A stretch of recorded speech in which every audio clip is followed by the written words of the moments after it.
किससे अमोनिया की अभिक्रिया होती है कार्बन डाइऑक्साइड से, ठीक है। फिर कार्बन डाइऑक्साइड से अमोनिया की जब अभिक्रिया होती है फिर उसमें निकलता है यूरिया। अमोनिया का सूत्र होता है NH3 और यूरिया का सूत्र जो होता है वो NH2CONH2 होता है, ठीक है।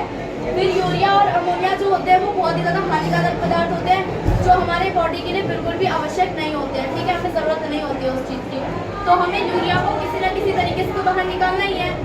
तो उसमें फिर ये जो यूरिया होता है वो हमारे रुधिर जो होता है रुधिर में मिल जाता है। फिर यूरिया और रुधिर को कैसे अलग करते हैं वो देखते हैं, ठीक है। यहाँ होता है महाशिरा, ठीक है। ये जो यूरिया रहित जो रक्त होता है वो महाशिरा से वृक्क तक आता है, ठीक है।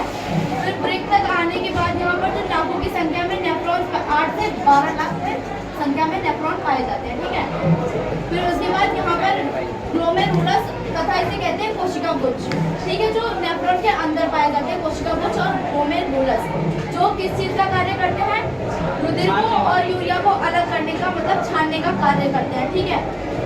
फिर वो रक्त को और यूरिया को छानकर जो रक्त होता है उसे सिरा धमनी के सहारे वापस बॉडी में पूरा ट्रांसफर मतलब भेज देते हैं, ठीक है। और फिर जो ये यूरिया बचता है वो श्रोणि से मूत्र वाहिनियाँ जुड़ी होती हैं। फिर वो मूत्र जो श्रोणि होती है वो मूत्र वाहिनियों से जुड़ी होती है, तो वो श्रोणि जो यूरिया होता है उसे मूत्र वाहिनियों तक पहुँचाता है।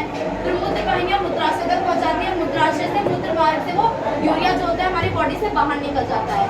और एक बात और, अगर